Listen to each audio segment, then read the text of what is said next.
So Greg, how bad was it on Tuesday evening? Yeah, obviously not nowhere near good enough.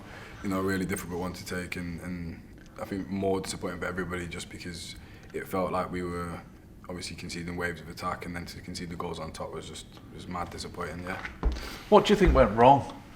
I think there's quite a few things, but obviously things that defensive line, and we conceded 5 goals at the end of the day. When you defenders, the last thing you want to do is concede goals. You want to keep clean sheets to concede 5 and to keep conceding. Even when we try to get a foothold in the game, kills a lot of the other players, especially the ones going forward in midfield. But we lose as a team, and there's areas for improvement all over.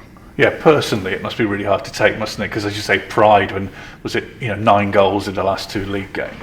Yeah, it's massive. I don't think obviously. With regards to the MK, it was really reflective of even the performance. But to concede 9 goals in 2 games it's horrible. It's not something we want to be doing, and yeah, it's definitely something we need to rectify immediately. You know what I mean? So what's it been like since then? The manager's just said there's been lots of sort of strong words from the boss. Yeah, I'd say so. I think that whenever things like that happen, for example, the MK game, we take it as something that came out of the blue, but when it happens, consecutively, it's definitely strong words from the manager for a reality check for some of the players, and for all of the players actually, if I'm honest. Like I'm talking about the defence obviously, but everyone needs to muck in and do their job to stop conceding these goals, because you can't win games if you concede in that many and in that fashion. It's something that we're disappointed in, and we don't really truly believe that we should be conceding those sort of goals, because they're slack, and it's not who we are as characters. And again, he's talked about how quiet the group is. Is that something you notice and needs working on? Every changing room is different, but I think it's definitely time for the older players to step up. Myself included. I think that it's one of them. We do have a younger changing room, and it's not really become apparent. But on nights like it's Tuesday and nights like against MK, it does become more apparent. So it's definitely time for people to sort of feel a bit more of their shoes and try and think, okay, we are naturally a quieter group, which has its negatives but has its positives as well. But now it's time to try and invoke all areas of the personality and try and really bring that forward and have more leaders in the team.